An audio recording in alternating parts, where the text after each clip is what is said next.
you guys again, and I had thought about what we wanted to do with this presentation before you all went into your nearly half-day or full-day event of coming back together, and I wanted to take some time to give you an update on some of the things we talked about in September, also give you an opportunity to give any thoughts or comments or questions to me after I am done bloviating to you all this morning.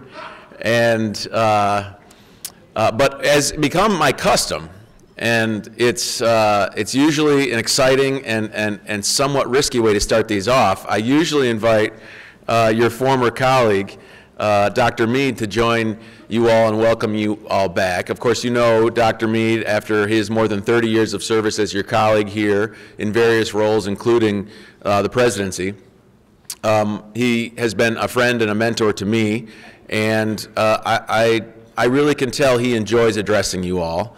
I can tell he still cares about the institution and has the vigor that I am so proud that each of you all have. He really doesn't need any introduction, but other than to say, please welcome back your colleague, one of my supervisors, a former president and chair of the Board of Trustees, a former vice president and president of Henry Ford College, Dr. Michael Mead.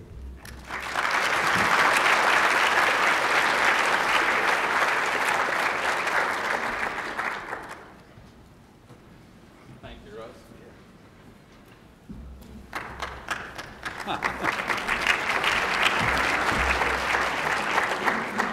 Not to worry, it's single space. Well, Happy New Year to all of you, and happy new decade. I love the 20s, I love the even numbers. Why? Because I'm old and it's easier to remember. So, you know, I've been at this for a long time. I started in the community college movement in 1966. And I have to tell you, I have one major disappointment. My major disappointment is that no filthy rich person has come to me and has asked me to do something to admit their child to Henry Ford Community College. Now, the real joy is that we have an open enrollment at the community college movement, that we really care about every student who comes here. All they have to have is a high school diploma. And we are willing, therefore, to educate in a democratic way as many students as present themselves to us. Now, we know that when we have such an open enrollment, and it is a discussion across the country these days, but we still have the policy of open enrollment, that we're going to get many, many students who will challenge us to educate them, to give them the knowledge and skills that they need in order to get into the economy and to be productive citizens of des États-Unis. So I am very proud of all of you because I see in you a real interest in helping all of these students to achieve their goals. I think student success is uppermost in the minds of everybody that's seated here today. Now, I have a few things that I would like to talk about. I don't even know if they're valuable. But I would like to talk a little bit about the role of the Board of Trustees.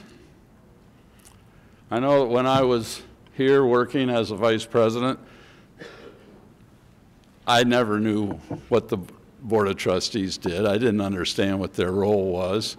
It wasn't until I actually applied to run for the position, and thanks to everybody in this room that I got a chance to do that. Thanks for your support.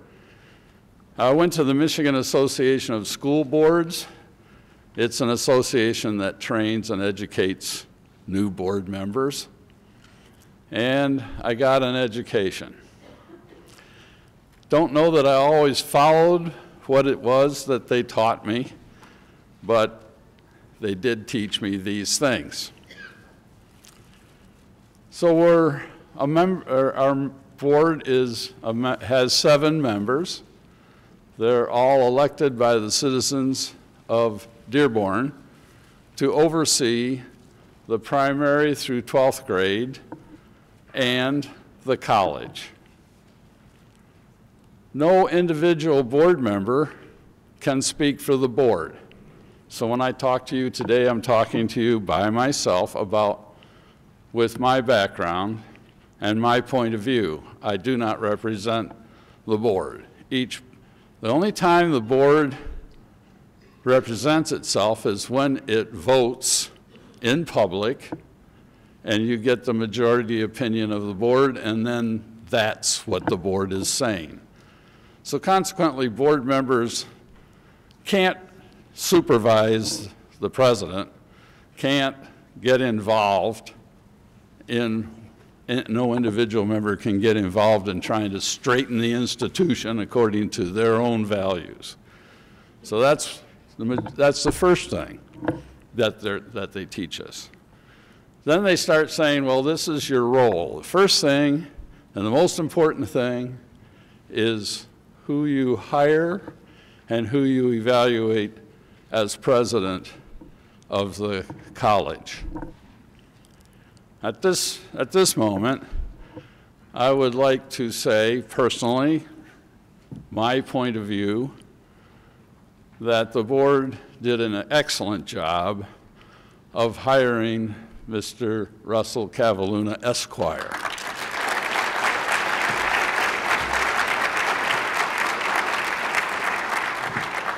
Thank you. I feel the very same way. Basically, personally, I have always looked forward to having a president who is inclusive, who is authoritative, not an authoritarian, who is not laissez-faire in their management style. I think that we have that president now. Also, Mr. Cavalluna does a really fine job of representing this college to our local community, also to the state and the legislators in the state, as well as the legislators in the federal government. All those things are so important in this president, but the other thing is he really cares about students. You can tell that by the way he walks around the campus, talks to everybody, and I always pity the student who has to come up at the board meetings and talk about what's going on at the college and saying what are the best things that are happening at the college, because the president then has to interview him for at least 10 minutes. But every student has handled it very well. I'm the only one sweating. They really do enjoy his interaction. I think all of you do too, because when he walks around the campus, you can tell he really cares. So the most important role of the board is to make sure that we have a president that is a leader, and we have that. The second role is the strategic planning. It is up to the board to approve the strategic plan. Now, this is very important relative to the president, because it is the strategic plan that the president follows and is evaluated for by the board. The president is responsible for implementing the strategic plan. At the end of the year, the board will look at how he has done this, involving everybody at the college to implement the strategic plan. This is the year that we are putting together the strategic plan for the next 3 years? For the next 3 years.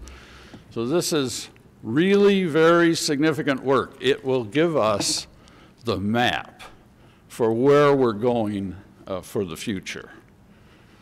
It's very critical that we use our best minds to get the strategic plan as right as we possibly can. Sure, there'll be changes as we go along, but we need a strategic plan that the board can see is going to serve the citizens and the students of the college. The third, wait a minute.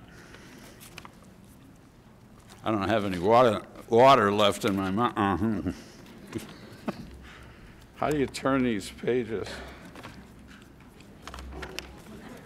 I'm not kidding. Thanks.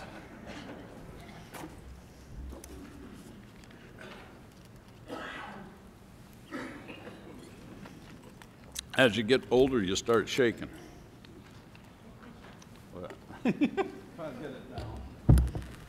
All right, now I got enough water to do this.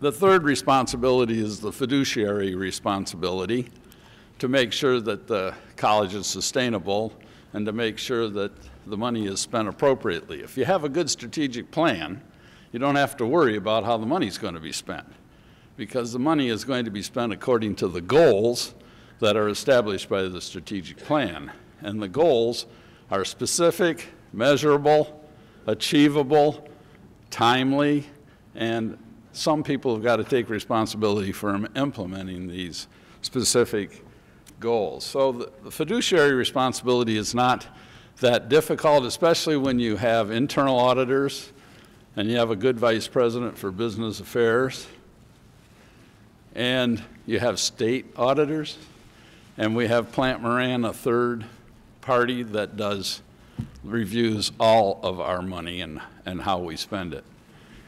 And finally, we have the responsibility to establish policies that help the organization to move appropriately.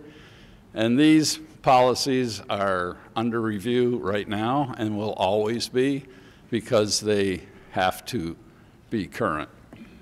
So at any rate, those are the major roles. And the reason why I bring it up is because I think people believe that an individual on the board can exercise authority and actually move the college in a specific direction, and that's not true.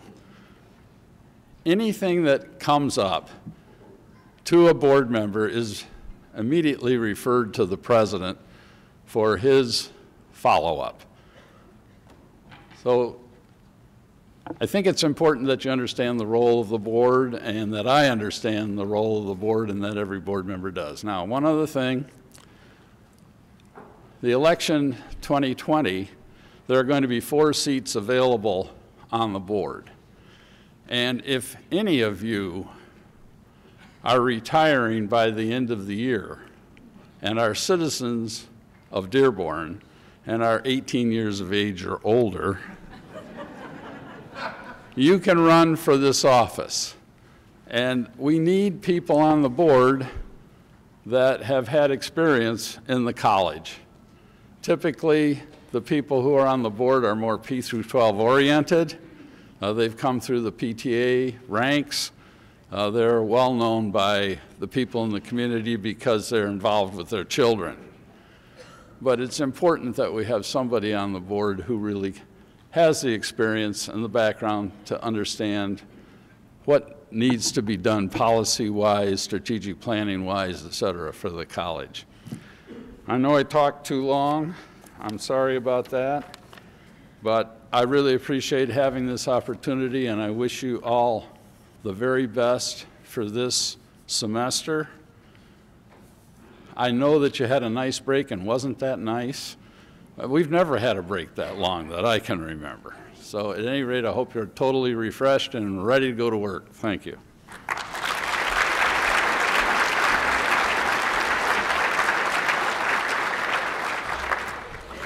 Thank you, Dr. Mead. And just so that you're aware, full disclosure, I never vet what he's going to say.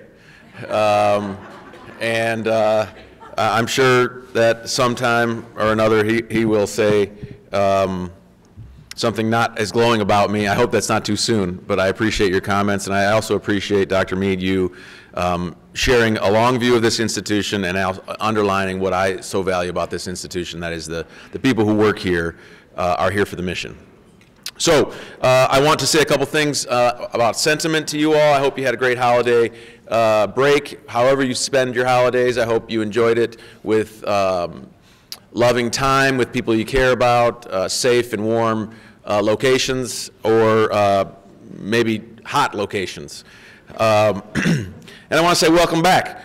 I am excited to have you all back with us here at Henry Ford College. I'm excited to be back. In fact, last week I came to work on Thursday and Friday because, if I have to be candid, and my wife is not here this time, so big secret, please don't tell her, but I needed a vacation from vacation.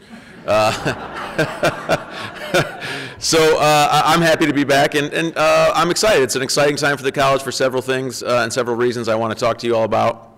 And I have to tell you, I'm excited to be back because I'm starting to get a little more comfortable in this role in being before you each time. As Dr. Mead was talking, I kind of had an opportunity to look at you all, and it kind of brought me back to the days when I was an instructor, and some of you all are instructors. And remember how you know, the third or fourth or fifth setting, you start to figure out where the students are sitting. You start to figure out the names. I'm actually starting to do that. I mean, I know Zitnik's always going to hang out over there. Harvell's going to take his spot over here. McDonald will kind of come in and hover over there wherever some spot is open when he comes in about 5 minutes late. I got here 3 minutes late, John, so Sineski's right in front so she can grill me when the question time comes. But I'm happy to be back. I'm excited to see you all, and I appreciate you being here. One thing I take a lot of pride in doing is saying welcome to the team. And I say team a lot because it means a lot to me, and I hope that that's starting to mean something to you. And you know, this is a cultural part of what we do here at Henry Ford College. I identify the people who are coming to us and starting to be on our team. I don't require that they show up to have their name read. I merely read their name to say and identify them as valuable teammates that are now part of our team. So, Samer, and if you're here, if you're here, stand up, and we're going to clap for you when I'm done with this list. Samer Artrice is a student success navigator. John Bean is a web software developer. Delonda Bryant is an accounting associate. Sarah Castillo is an ELI instructor. Richard Cieslak is a mechanical instructor. Luke Cosenza is a campus safety associate. Melissa Daniel is an accounting associate. Justin Emery is a facilities associate. Hannah Fedlala is an ELI instructor. Hannon Fedlala, I apologize. Hannon, are you here? I'm sorry, I mispronounced your name. I'm so sorry. But I promise you'll not be the only one this morning. Roger Frank is an ELI instructor. Elise Hogan is a Detroit Promise coach. Elise, are you here? Maybe? I saw her yesterday, that's why. LaDonna Holly is the executive director of HR. Charles Irish is a chemistry instructor. Charles Jackson is a student success navigator. Christian Jacob Johnson is an instructional designer. Nancy Nick is an enrollment associate at the concierge. Laura Lanny is a records associate 2. Beth Michaels is a student success navigator. Janelle Mills is a reference and instruction librarian. Janelle, are you here? I talked to Kate about you just the other day. Is she here? Tell her I said hello, Kate. Alfred Olson is a database administrator. Adrian Robson is an assistant director. Emmanuel Serta is a desktop support associate. Jessica Schamberger is an ELI instructor. Mary Schurer is an assistant manager for textbook assistant manager and textbook buyer. I know a lot of instructors, or a lot of students don't want that title, textbook buyer. I hear about that. That one took a while to land, didn't it, Dr. Mead? Bridget Smith Botas is a student success navigator. Abby Biao is a Library Associate 1. June Williams is an Enrollment Associate 2. Michelle Williams is a Facilities Associate. Eric Wilson is a Web Content and Designer. And Heather Champagne is a nursing instructor. So for those of you that are new to our team, I welcome you and I applaud you joining us here.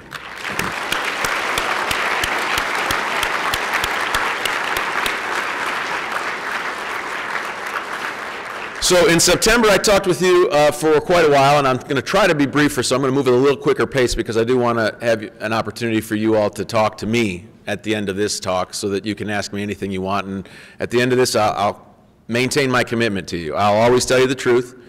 If I can't tell you the truth, I'll tell you why I can't tell you the truth. And it may be because I don't know or because it would be inappropriate for me, but I always will listen to your questions.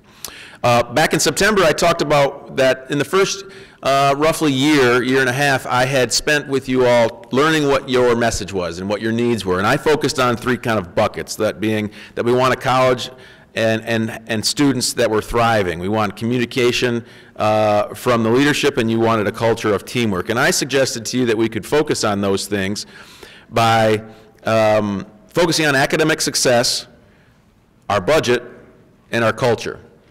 And so I want to spend most of this morning's presentation to you talking about what's happened since September and my talk to you about that. And I couldn't resist but putting this on to say, look, this is what happened. I mean, it grabs your attention. This young man obviously was pretty excited about what he was doing, and I don't think I need to describe that to you. But let's get into it. On those buckets, what has happened since September that we can at least think about and probably count as successes? On the student success bucket, we talked about our completion goals.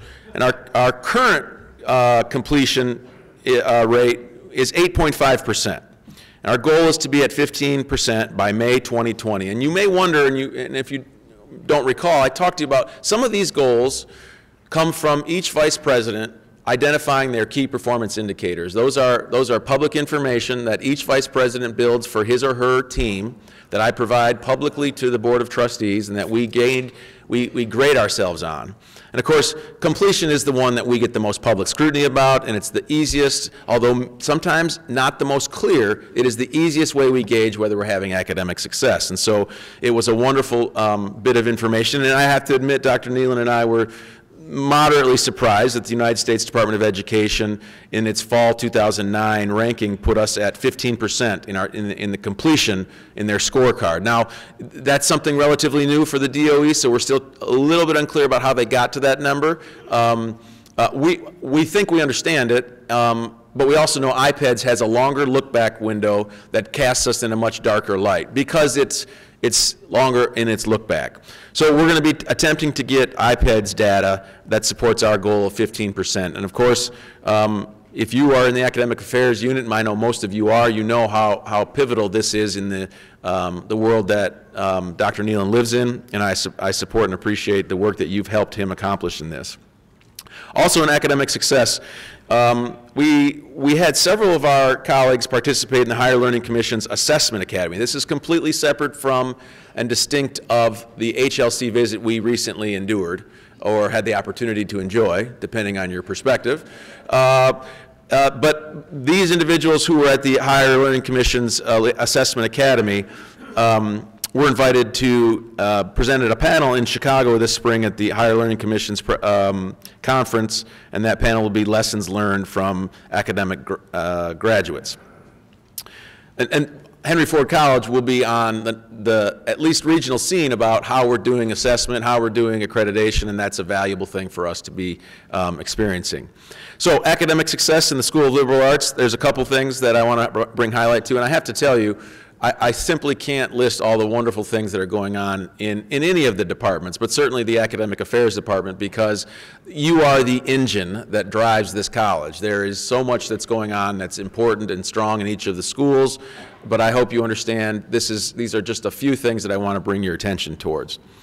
Working with the Mellon Foundation and the University of Michigan Ann Arbor, I'm proud to say that Henry Ford College has received over $180,000 to help with successful transfers to U of M Ann Arbor in the humanities and humanistic sciences. And last year, the School of Liberal Arts doubled those numbers of transfers, and we've got 19 for this year. That's an academic success that we can tout to anyone who asks us, but it certainly responds to what you and I have decided are important, which is a thriving college where students are successful. In the School of Business, Entrepreneurism, Professional Development, you've got the ASSET program that was noted for 6 years in a row of meeting and exceeding the Ford Motor Company's performance metrics for ASSET programs. I know many of you know the team at the ASSET program, and you know the leadership of BEPID. I'm proud of all of them. In addition, that Ford is awarding $4,000 for all students being employed, instructors being 100% certified, assets, class size, which is big, and frankly at capacity. And the fact that our graduates are, and our instructors are fulfilling internal Ford requirements. In STEM, the School of STEM, an exciting development took place where the engineering department moved all of its classes to MTech. Is Hassan here? Yes. Hassan Namji and his colleagues were there, and the reason I know that is because I showed up at the student engineering competition. I was not at the Michigan Engineering Colleges Conference, but I showed up late because I got the darn thing wrong on my calendar, Hassan, but I met several of your students, and I toured the labs, and I'm excited about what you all are doing there at MTech. Chemistry did something pretty impressive, I think.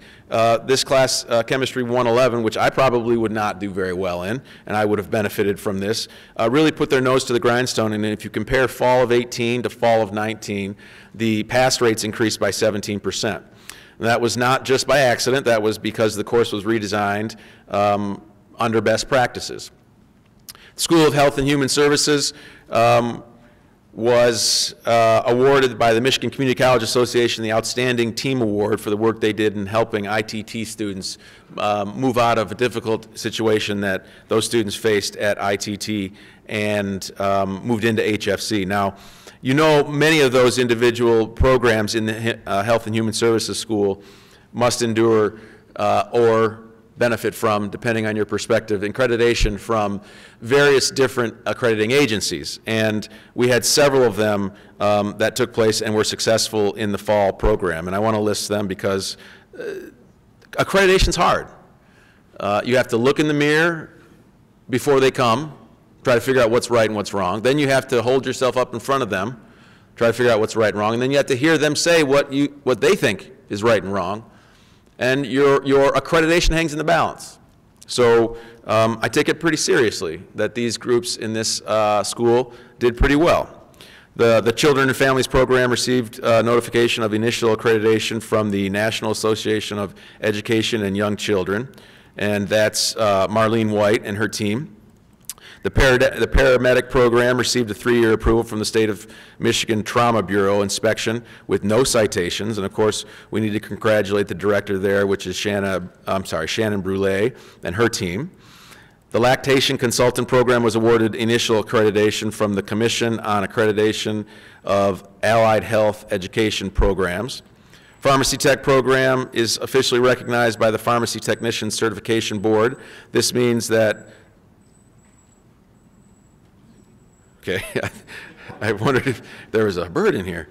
This means that the Henry Ford College graduates will be eligible for Certified Compounded Sterile Preparation Technician certification. That's the CSPD certification, and only after 1 year of full-time sterile compounding experience, rather than 3 years that was required for candidates who are not recognized by this training outfit. And so those are some things that we're doing.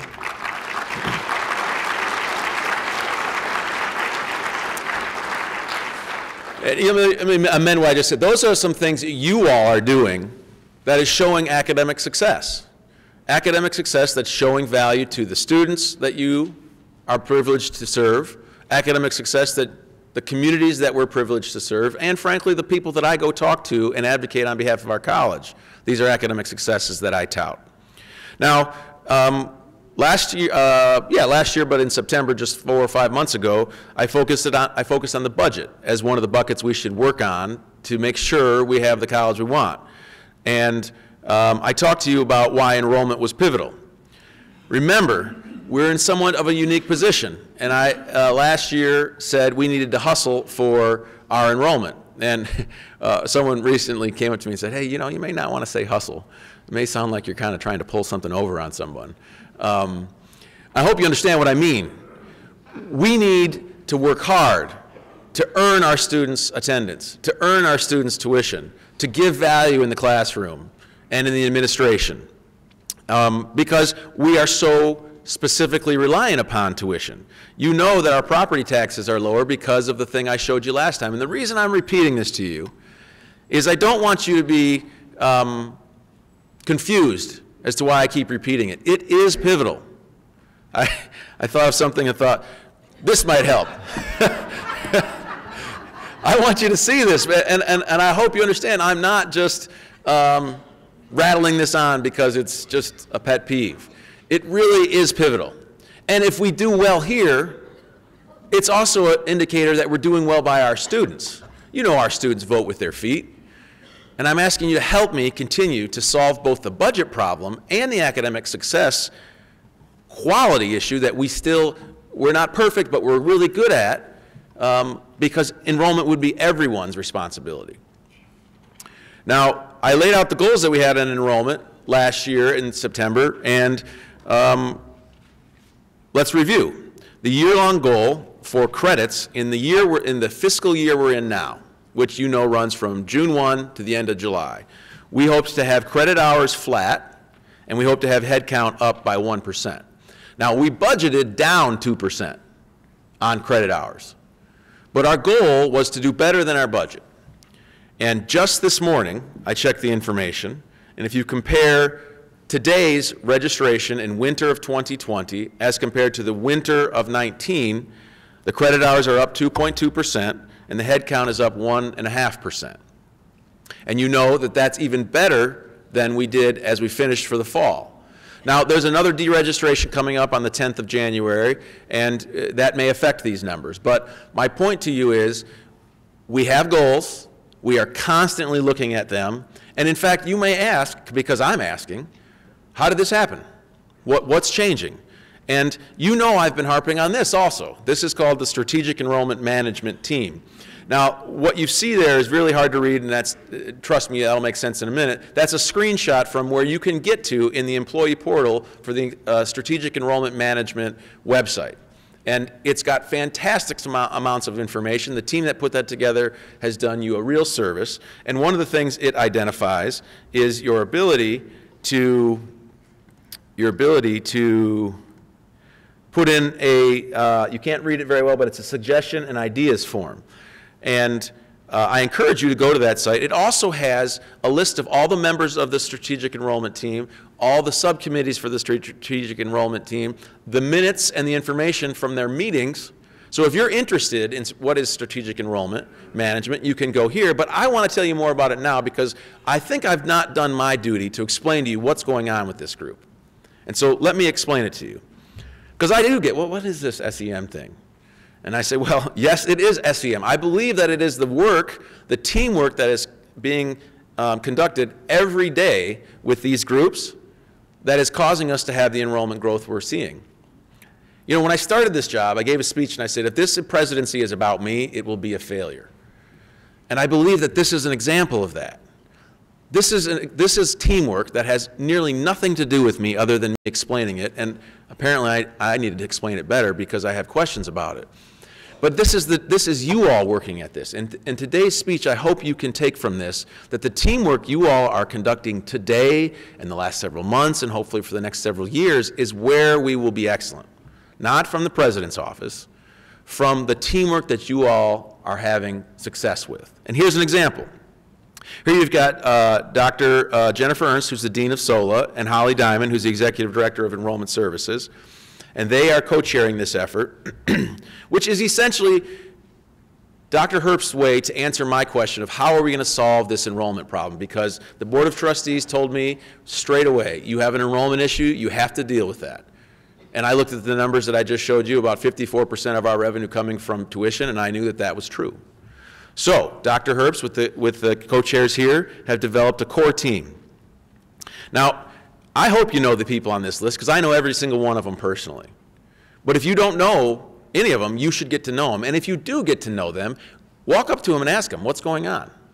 What are you all doing? Every single person on this list is a hardworking, honest, talented person from across the college. And you might ask yourself, would you expect these people to be able to work well together and to get things done?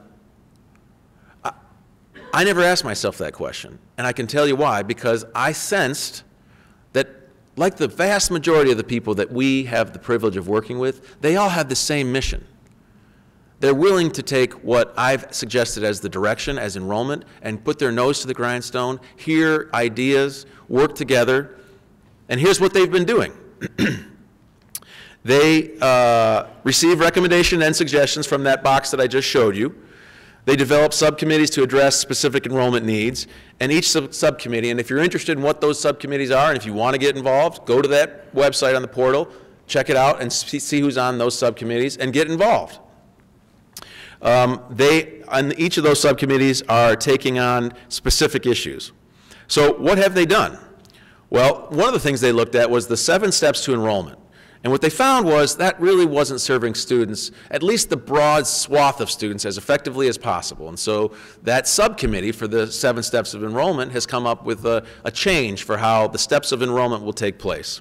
If you have interest in that, you can talk to anyone who's on that subcommittee. But by March and April, there will be a new way that our new students will be engaged that will better fit their needs. For instance, the returning student or the transfer student or the adult student will not be treated like the FIDIAC.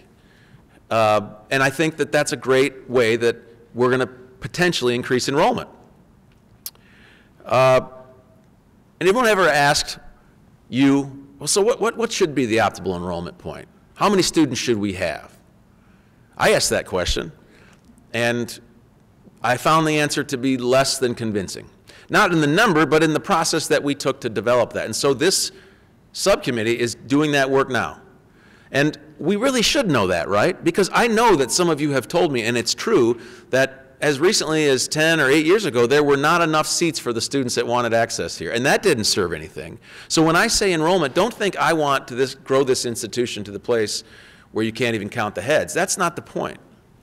The point is to actually find the place where we serve students best, because we can keep the tuition rates down.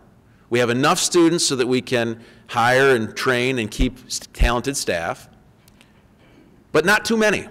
So what is that number? I don't know. Again, this is the work that's going on with the subcommittee that I encourage you, if you're interested in, to learn about and take part in if you'd like. Of course, this will definitely affect what our strategic planning will be. You simply can't answer the question of, well, Cavaluna wants more enrollment. Well, what should we achieve? What is the enrollment that is most optimal and why? And below that, what should that enrollment demographic look like? Those are questions that are being discussed right now. There's a subcommittee that thought, you know, we haven't been able to show enough success, and maybe it's because we're not helping students get to the finish line. That subcommittee identified 5,000 students with records that had showed that they had 45 credits but had not graduated. And what could we do to help those students? To either get a certificate or move up to and near a graduation level. 1,200 of them, 1,270 were eligible to graduate. Over 3,000 of them needed 9 hours to graduate. And now this is not brilliance. But it's the product of people getting together and thinking, what can we do to help enrollment? What can we do to help student success? And actually actualizing those types of opportunities to share ideas. That is the teamwork for which I will continue to tell you is where we will become excellent. It's where we already are nearly excellent, and we're moving in that direction. Now, last year, Morford always sits with his colleagues and the mathematicians right about there. And Morford asked me, Jeff Morford, sorry, I played sports a lot, so I tend to call people by their last name, which was ironic for me because it would have been a lot easier for them to call me Russ. But they called me Cavaluna and all kinds of other degrading malappropriations of my name. But Morford asked me about, hey, what's this early alert thing you guys are going to do? That seems like it's clear, low-hanging fruit. What are you guys going to do about that? And I said, well, we're looking at something and rolling it out potentially in SOLA in the fall, and now we're ready to start going college-wide in January. In fact, January 10th, which is this Friday, if you're interested in learning about how you, because really the rubber meets the road in your classrooms. If you're going to find someone that really needs an early alert intervention, they're going to be in front of you first. And we know that. And some of you I've talked to have your own built-in mechanisms to support them, which are fantastic. And here I hope you see something that will help you standardize this so that we can get service to those students. And if you're interested in it, these training sessions are available on Friday in the Hackett.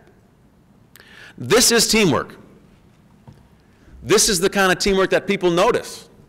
It's a shame, but it's kind of teamwork that is not always present in higher education. But we're doing it here. Again, it's not because of me. It's not because of some brilliant vice president even. It's because the people at this institution are willing to work together for student success, for enrollment, for a culture of teamwork. In fact, the League of Innovation has identified that, what we're doing in the SEM team, and they've invited 3 people to come give a presentation about it. Now think about this. Think about this, where we are at Henry Ford College today, that the dean of a school, the liberal arts school, the registrar and the enrollment czar, basically, and a faculty member who's a vice president of the full-time faculty union, are working together so well that they get to get a national presentation on how we serve students. That says a lot to me. And I don't have anything to do with that, except to say I'm proud of it and brag about it to other people. But I'm proud of you. I'm proud of Jennifer. I'm proud of Holly. I'm proud of Chardon. And they're simply representing a large group of people in this SEM team. So please, if you don't know these people, talk to them. They're leading you. They are leading you in where we're headed with enrollment. The last thing we talked about last time was the culture, and I said I wanted to try and get a culture of teamwork. And I knew, and I bet heavily on the fact that you all wanted that too. And I'm proud to say that it's working. The SEM is an example, but it's not the only one. You know, we had a big decision to make. We had to hire an executive director of the Human Resources Department. That department had been without a vice president since the spring. It had a terrible, terrible leader in it, and me, since then. Someone was ill-placed, and the team was doing as much as they could and doing as well as they could, but I wasn't experienced in that. And so we developed a plan to hire a new executive director. And look at the names of the people who were on that search committee. Now, there are collective bargaining rights that dictate some of how these people got on this committee. And frankly, I picked some of them. But there's not a shrinking violet on that list. You identify each one of those people as type A people, go-getters, strong. See, you're chuckling because you know these people. You know, some people thought, oh, are they going to work well together? There's going to be too many strong personalities in there. I didn't have a doubt. I said, I know each of these people. They're intelligent, they're truthful, and they're committed to the mission of the college. And so what happened when they got together? They got together and elected a chair, Kiembra. They got together and they vetted. I think we had over 40 applicants. They got down to, I believe, 5 or 7 that they interviewed. And this was a cross-section of, and you know, this is a hot button. Who's going to lead HR? You know that it's the case in any institution, but let's do real talk here. In this institution, that's a hot button. And the way that this team came together, and every single person on this team who talked to me about it said that they were dignified and respectful, even when they disagreed, and they did. Even when they disagreed, they were able to move the institution forward in identifying 3 very, very well-qualified finalists. But if you're talking about teamwork, what was going on in the background? Quietly, that team had less resources almost every week.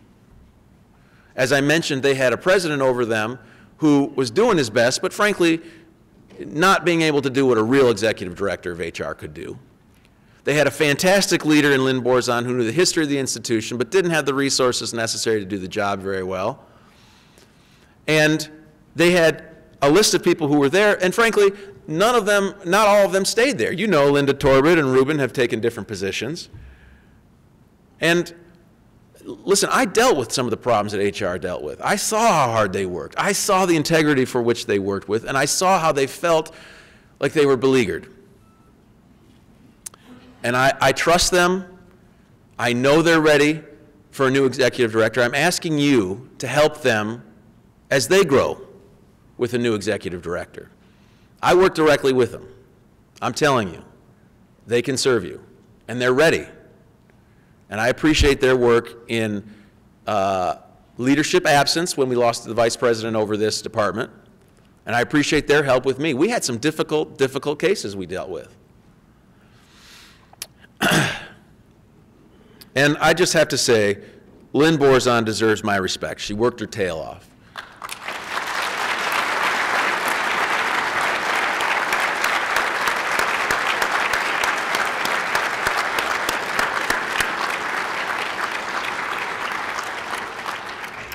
So this committee that was unclear whether it would be the United States Congress where nothing got done or whether it would be an actual group of people focused on something to get something done, and I don't mean that as a joke, I really do mean it. We were wondering, some of us, and they gave us 3 finalists, and it wasn't enough for me then to just go and interview those finalists. It wasn't enough, and so I thought, and I asked people around, I asked union leaders, I asked cabinet leaders, I asked line staff and faculty, what do you think we should do to get more input on these 3 finalists? Well, we took them directly and gave them an opportunity to engage the current HR department. That was the department they were going to have to work with. And some of the applicants thought, you know, Russ, are you hiring someone to fire a bunch of people in HR? This was my message to that. Why would I have you meet with all these people if that was the message? And then after that, we said, you know what, you should meet with the labor leaders of this institution. Invited all the presidents to come and meet with that person, all 3 of the finalists. Meet with the cabinet. And then, of course, Dr. Gonko and I interviewed the person, and I know you now know that Dr. Gonko is taking the role of the vice president who's over HR. And we interviewed all 3 of the finalists. And before we got to the answer, what I was so happy with was we worked together as a team, all of these groups, such that the teams, the groups, the stakeholders felt like they were heard and given an opportunity to give input. I've committed to that to you since I started, and this is an example of it. And I'm convinced it gets better results. And here's an example. If you haven't met Dr. Holly, let me talk about her for a minute, and then I'm going to have her stand up. She's the new executive director of the Human Resource Department. She has a lot of great things about her, which you can read in an email I sent around to the entire college after the board endorsed this. That was December 16th. But let me tell you a little bit. She was 12 years a senior vice president, and I can tell she had a lot of skill because her title's so long for all the things they threw on her. She was the vice president of human resources, organizational development, and housing operations at Presbyterian Villages of Michigan. Before that, she was the director of human resources at Wayne Metropolitan Community Action Agency. She has a doctorate of ministry. She has a Master of Science in Human Resource Administration, a Bachelor of Science in a Master's, I think I said that right, Master's of Human Resource Administration and Bachelor of Science in Human Resource Development. Now here's the reason why, and let me be honest with you, this wasn't something that Cavaluna just decided at the end of the day. The reality is I talked to nearly every single person on that selection committee. I talked in depth with Dr. Gonko, and there was a consultant there that helped us think through that. So this was not a decision that I made on my own. But when I did vote for Dr. Holly, it was because of the answer that she gave when I asked her this question. I said, you haven't really done higher ed administration. You've taught in higher ed. And you've got a pretty high up job in a kind of a different realm that is for profit. Why higher ed? And she said a couple things, but 2 struck me as why I want and I appreciate her willingness to be our teammate. One was she said, I really want to change where I live and work for the mission. I want to change and work in an institution where the mission is education. And that's the reason I'm here. And I know unconscious bias is something that we should watch, but I had an unconscious bias towards you, Dr. Holly, because that's what I want in people here, is the passion for the mission, because in front of you are people that have that. And the second thing that she said was she's really excited about the challenge of helping HR be something that serves and supports an institution. And so for those reasons, she had my support, among many, many, many others. And so I'm excited. I hope you get an opportunity to meet with her. And I do ask you now, Dr. Holly, to stand so your new colleagues can welcome you to Henry Ford College.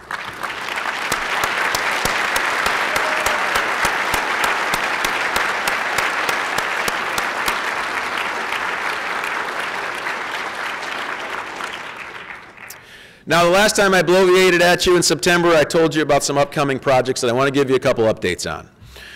We talked about the foundation was moving efforts forward on various things. And some of those things we were trying to move forward for the foundation were funding for a technical building expansion / renovation. The Integrated Energy Master Plan, you all know that Higher Learning Commission came and gave us a once-over, but we were preparing for that in September. I told you that we were going to start to analyze campus security. That should be campus safety, I apologize. And we were going to start talking about strategic planning, because Dr. Mead, if I meet him twice, he tells me about strategic planning 3 times. And let's talk about the foundation, because we've had some team success there. Now, we've been in the silent phase of what the foundation has called the Investing in the Future campaign since 2017. Now, that's before my time here, but you may recall that the silent phase of a campaign is to do a due diligence study, understand where and how the college could be marketed in a capital campaign. And for those of you who haven't done this, a capital campaign is when an institution comes out and says to the entire world, we are valuable, we are worthy of your investment, and we are now going to set a goal where we go and ask for money to support the institution. And why would someone do that? Well, the reason we do that is because higher ed now has been strapped for cash. And universities have been doing this for years, you know that, but Henry Ford College really has never put its foot in the pool of capital campaigns. And the goal here is to invest in marketing this college such that we get a 4th stream of revenue. You know, we do property taxes, state aid, tuition. We really have to move our game up now and have a 4th revenue stream, which is philanthropic support. And, you know, I live by that. I give every month to this institution. And my hope is that I can say to philanthropic entities that makes them see that I think this is an institution worthy of investment. And so we took, Reginald Best and his team took a detailed study in 2007 with the Board of Trustees' blessing to get an idea of what this Investing in the Future campaign would look like. And we've been in the silent phase for 3 years now.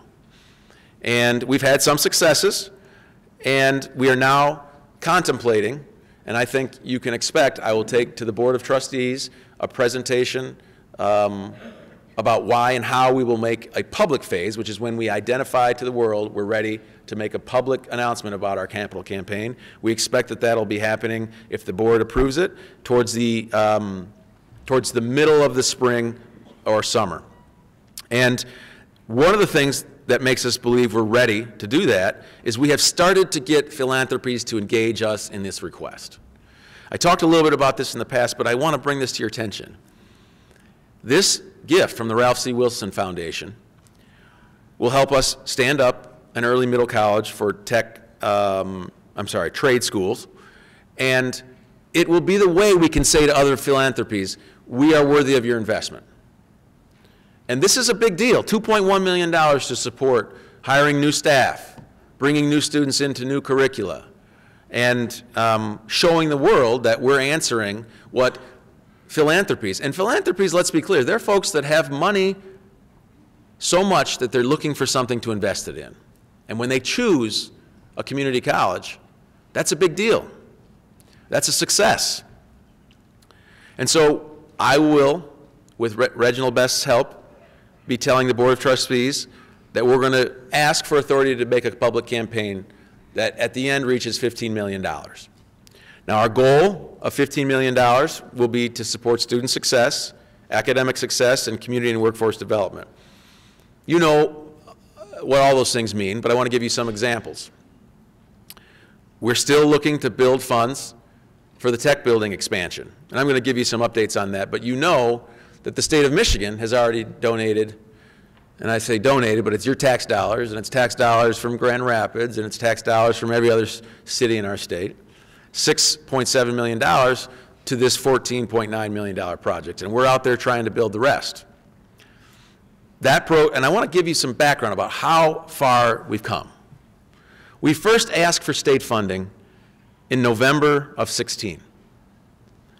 Now we said, and it still is, that we wanted to renovate 18,000 square feet, wanted to put 24,000 square feet onto the tech building, and it was in December, a little more than a year ago, that the state said, and you remember we had Representative Hammoud and Senator Santana here with that check.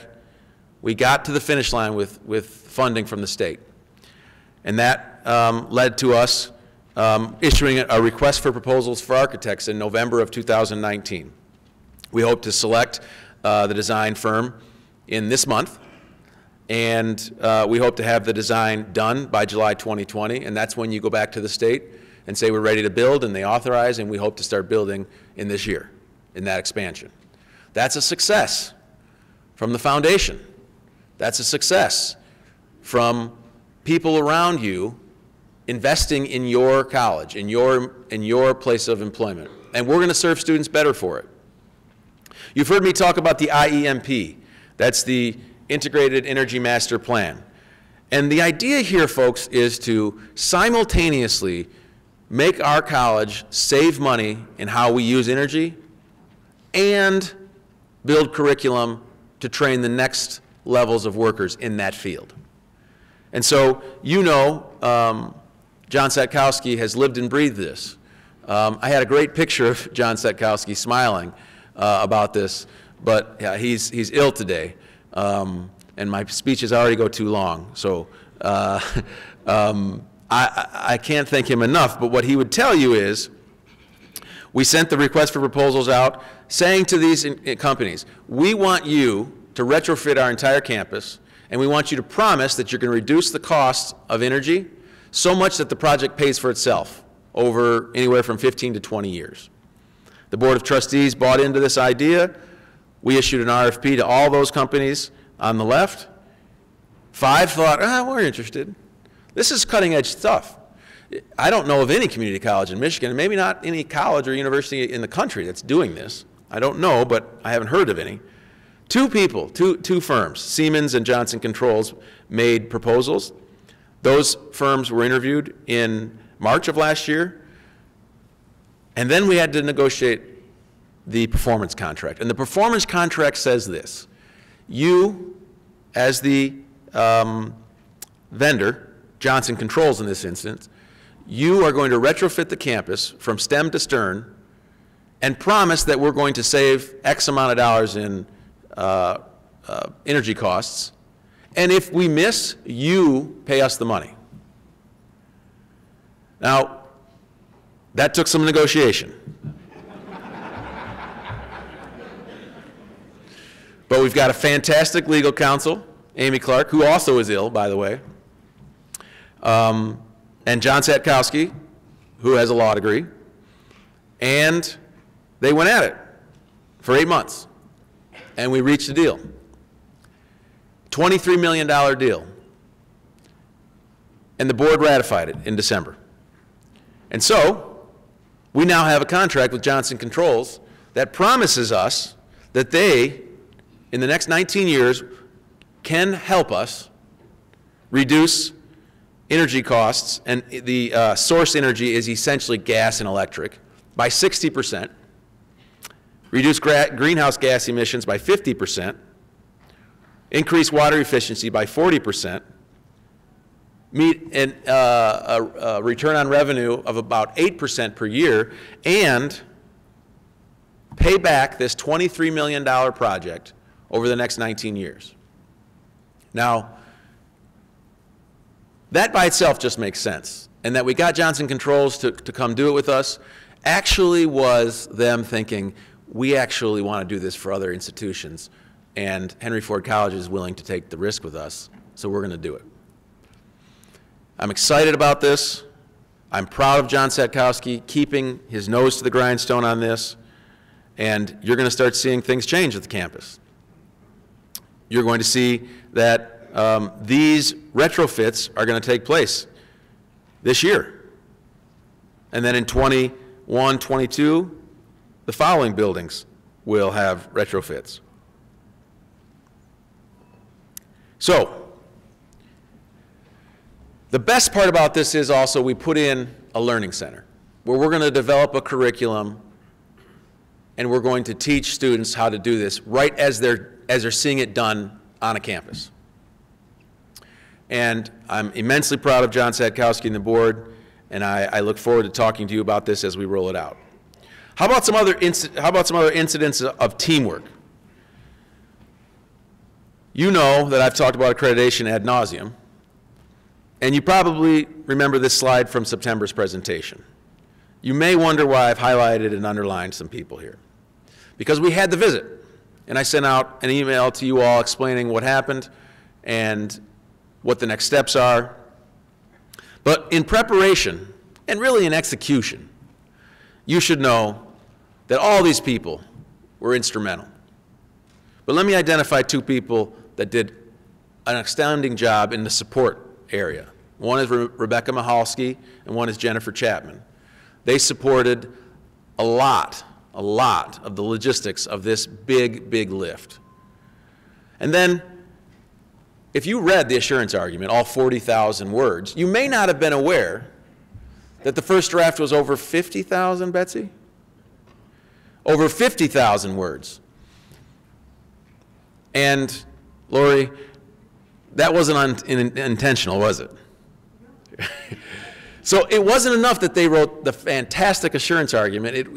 It shows their Herculean effort by knowing that they realized they needed to cut 10,000 words, cut 10,000 words, still got it in on time, and the reviewers, every single one of them, said how great that assurance argument was. In fact, they said it was one of the best they had ever seen.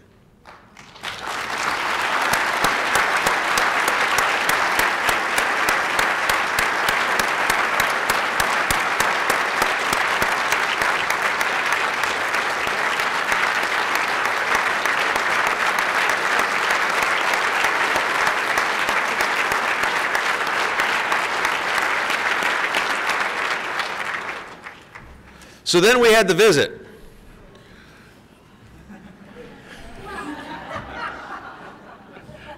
Where's Chad?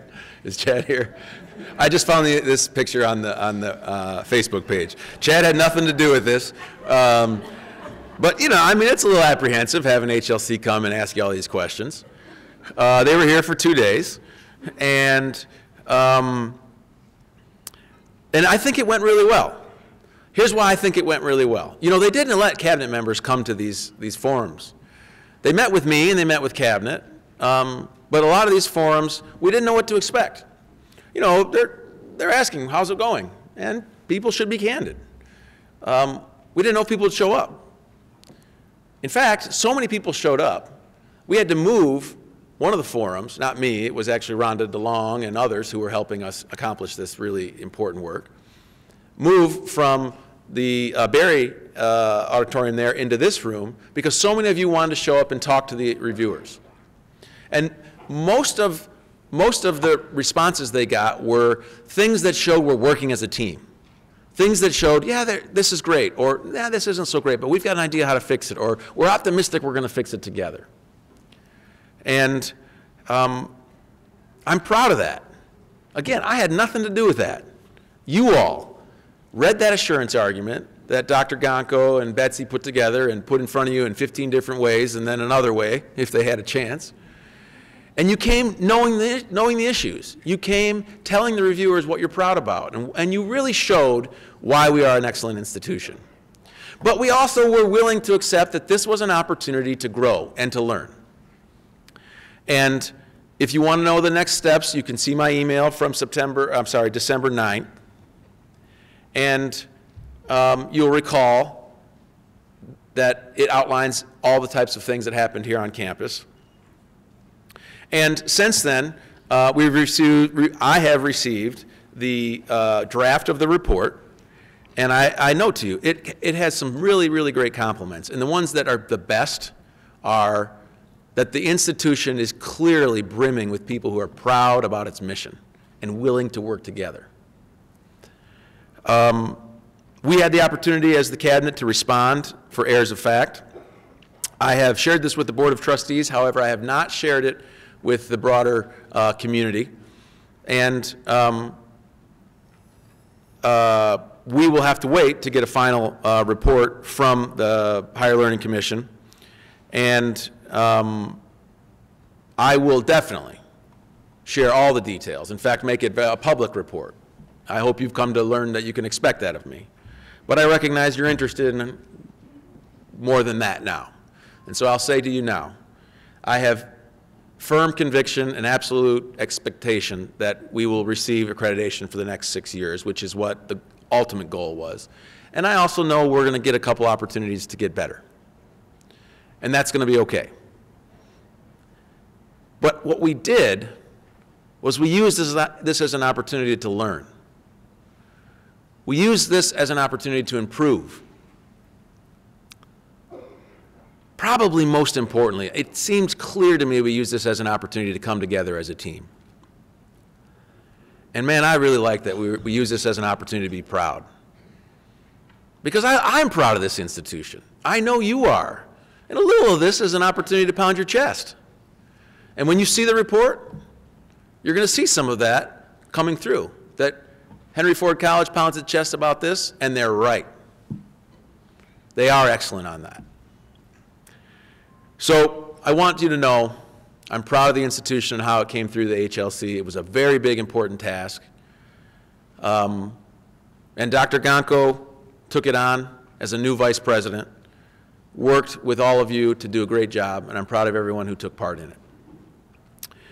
Now, I told you in September we were going to start taking a look at the campus safety department. Now, I want to tell you why we're doing this, who's doing what, what's going to happen next.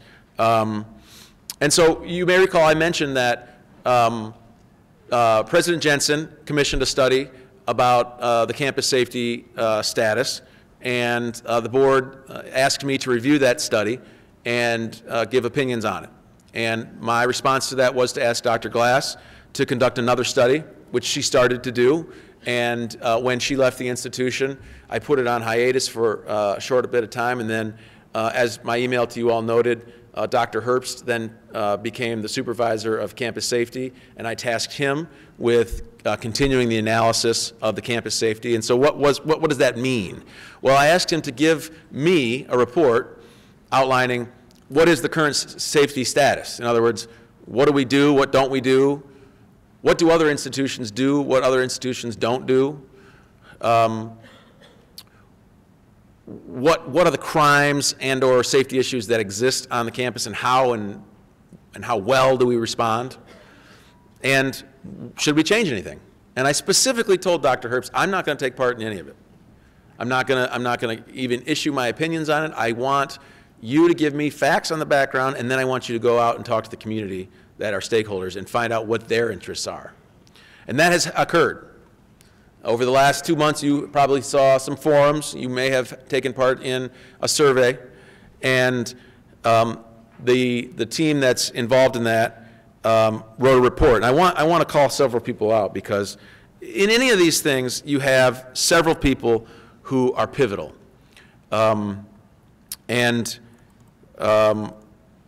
Herbst developed a core team to evaluate these questions that I posed to him, and they are Tessa Betts, who's a librarian, Patty Flogus, who is the administrative assistant to the vice president for student affairs, Kim Kyer, who's an assistant to the dean of STEM and also the president of the SSA, Manura Kassim is the supervisor for compliance in Title IX, Jeff Morford is an instructor in mathematics, and those folks worked on the core team. And then there were the heavy lifters. The really heavy lifters were Karen Schoen, campus safety manager, Rhonda DeLong, director of marketing and communication, and Daniel Herbst. And they gave for me a present over the break, which was, I think, a 40-page document. That was a report on all that they did. And the next steps, on that will be for me to evaluate it and then give a presentation to the Board of Trustees.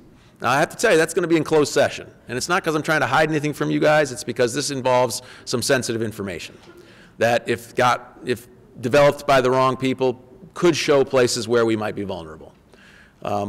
Once the Board of Trustees concentrates on it and thinks through it, then we'll come back to you and give you some feedback about what the report says. And eventually you'll get an answer to what the board asked me, which is, how's the campus safety? Should it be changed or not? And I have to tell you, I said this in September, and I said to the board when I first got asked the question. I got asked the question in my interview, in fact. And I said, there's no way a president should answer that question by his own fiat. The way to answer that question is to find out what the status is and what the community needs and wants, because there is no perfect answer for that question. And so we're going to work through to give you the answer as perfect as it can be, but I don't really know what it is right now. I don't know if our campus security will change. But I know that you had the opportunity, and I'm grateful for you taking it, to tell us what works and doesn't work for you about campus safety. And when I'm almost done here, you can ask me any questions you want about this. Strategic planning is coming up.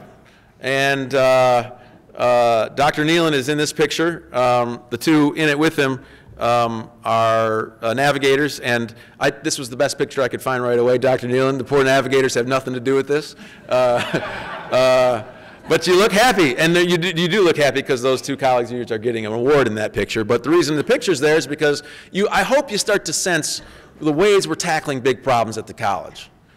And it's to find a person who has the time and expertise and work ethic to take on a big problem, collaborate a team together, and get the best answer. And have you noticed one person who's usually not involved? Me.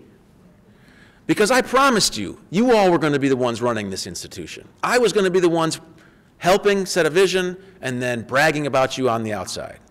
And so the next step will be strategic planning. And I know that that's a difficult and sometimes fraught analysis.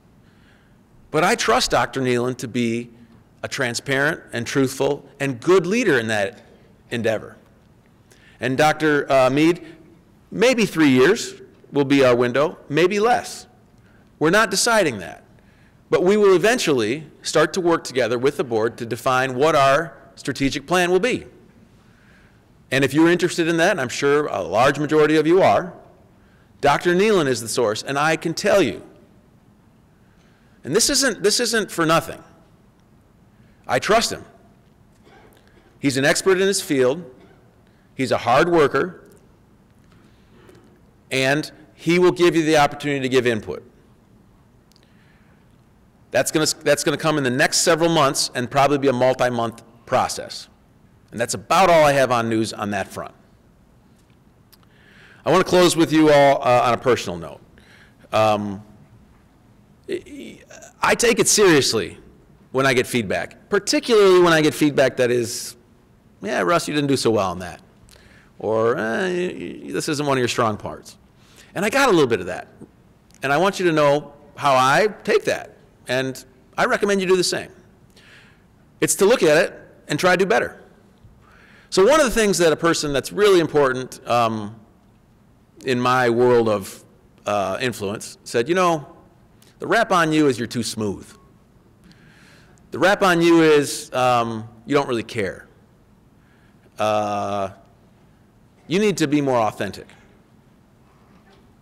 And listen, I get legitimate criticism all the time, but I'm picking this one out because I wanted you to see that I took that seriously. Because I really do support you. I am with you. In fact, that's the best part about this job, is supporting you. And so, and by the way, this criticism came more than a year ago. And so I've been trying to say to you all, I'm with you. I support you, and I mean it. And that you're going to get what you see with me. And so I'm proud that we did a Discover Day, and I got out there with you. I'm proud that we planted a tree. And I couldn't even stop Linda from planting to get a picture. Roger knew to smile. Even better, look at me. I'm so proud of myself, you might even think I made the tree. At least Gary's got his hand on the shovel. But this was fun stuff. I'm out there, I'm with you, and I like it. I wouldn't have this report for you if I didn't have a Leslie Winless picture with Trunk or Treat. And Stephanie Latsky's always doing something great at Trunk or Treat. I love these things about this institution. Maureen Webster and I are running across the campus with my 2 kids in a 5K where I embarrassed myself. But we're out there. Oop, and Perry, I don't know, I'm sorry for the picture, Tony. I think I saw you over here somewhere. I'm sorry for the picture, but this is kind of resembling of the day because I could barely see you. You're so far ahead of me. I decided I wanted to be a graduate of Henry Ford College, so I went to the offices where that was, where those diplomas were printed, and I tried to disguise myself, but I didn't get the diploma. And I'm frustrated sometimes. I didn't like the inside of the elevator in the K building either. I heard that it stunk. So I got a little frustrated, took that picture. And then I do what I do to try and brighten my day. I went and saw the student of the month and said hello. And now he says hello to me every time. And I didn't have enough of thy fill and positive feelings, so then we had the women's luncheon, and I thought, what the heck is a white guy doing in a women's luncheon of color? So I brought some evidence that showed how valuable we take women of color. And these were our students. Then I got frustrated again because the facilities department told me that the equipment wasn't very good, Ruben. And so I went and took a picture of the back of that front loader.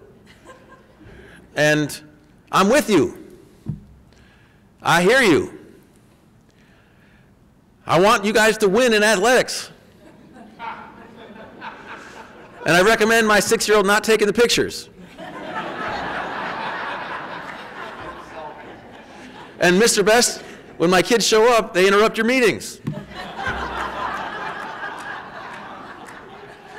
And it wouldn't be a state of the college without Garth having a picture. So I'm with you.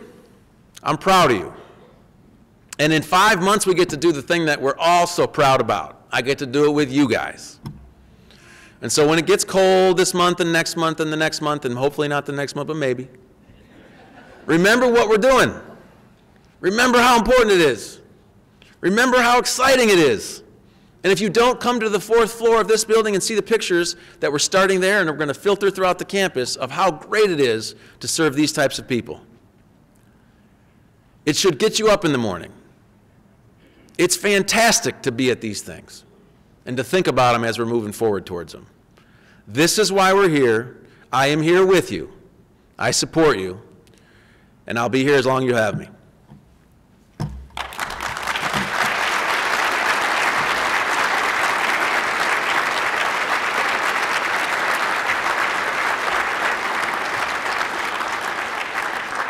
I have, Lori, you're going to hate me for this, but Lori Grande Switkowski dropped your ID.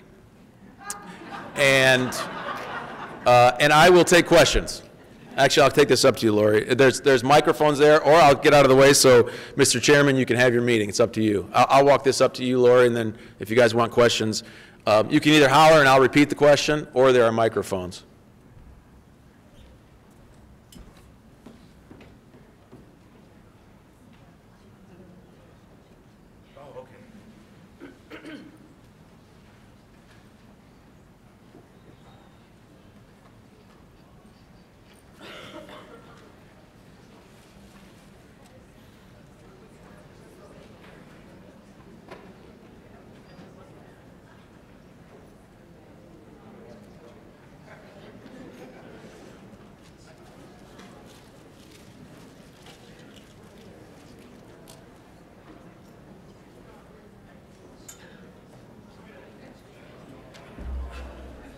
So let me make one correction, and it looks like you guys are all through with me.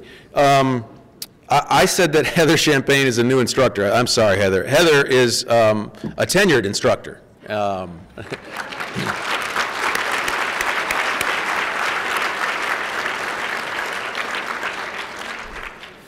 See, Hanan, I told you I'd mess something up.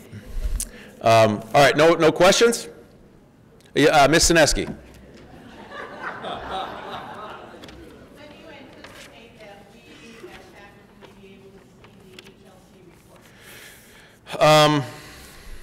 Laura, do you have a sense of when? Hopefully by the end of this month. We're thinking by the end of January. And I know that is a less than satisfying answer.